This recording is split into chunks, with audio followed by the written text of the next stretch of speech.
Kryeministri Edi Rama ka dërguar këtë pasdite një kërkesë për gjykatën kushtetuese pas vendimit të gjykatës së posaçme për pezullimin e zëvendëskryeministres dhe ministres së infrastrukturës Belinda Balluku për akuzat që lidhen me korrupsionin dhe krimin e korrupsionit. Në kërkesën e tij, Rama kërkon që trupa kushtetuese të sqarojë nëse kjo mas përbën një ndërhyrje të një pushteti tek një pushtet tjetër i pavarur siç është ekzekutivi, duke i quajtur vendimin e posaçëm të paprecedent. Pezullimi është vendim i një gjykate që ne do ta përcjellim në gjykatën kushtetuese si një akt brutal ndërhyrje në pavarësinë e pushtetit ekzekutiv. Dhe gjykata kushtetuese do duhet të na thotë se cili është qëndrimi i saj bazuar mbi Kushtetunë e Republikës së Shqipërisë. Gjatë konferencës për shtyp, ku komentoi edhe samitin me komisioneren për zgjerim të Bashkimit Evropian Marta Kos, Rama u shpreh se qeveria do të respektojë vendimin dhe nuk do të ndërmarrë asnjë veprim politik kundër drejtësisë së pavarur.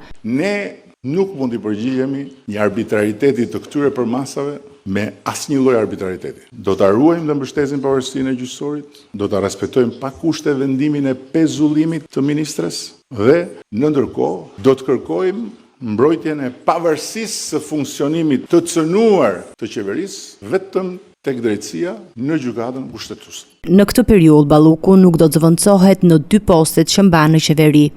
Nuk jemi në kushtet kur duke ndërhyrë me forcë në pavarësinë e ekzekutivit mund të diktohet ndonjë lëvizje e qeverisë. Kështu që për periudhën që flasim, qeveria e Shqipërisë nuk ka zëvendëskryeministër dhe nuk ka një ministër të infrastrukturës dhe energjisë që funksionon. Komisionera Kos e pyetur për rastin nuk komentoi drejt për drejt, duke e lidhur situatën me reformën e përgjithshme të suksesshme në drejtësi që ka ndodhur në Shqipëri.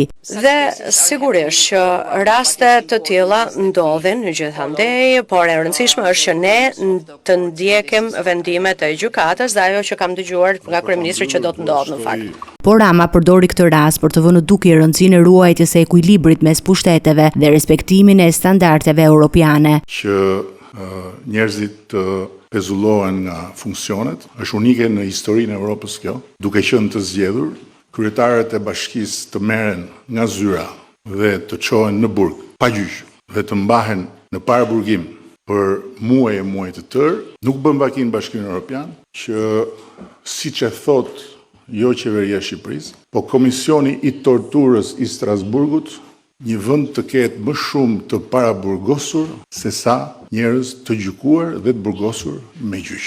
Kultura e gjyqeve popullore dhe e organizimeve nëpër salla që dikur ishin salla teatrosh dhe vatrash kulture, sot janë sallone mediatike. Për të dhënë dënime bazuar mbi sekret hetimore të nxjerra nga vetë prokurorët, është një kulturë që duhet ta luftojmë të gjithë. Vendimi i gjykatës kushtetuese pritet të sqarojë kompetencat dhe të japë një precedent të rëndësishëm për raportin mes drejtësisë së posaçme dhe ekzekutivit në Shqipëri.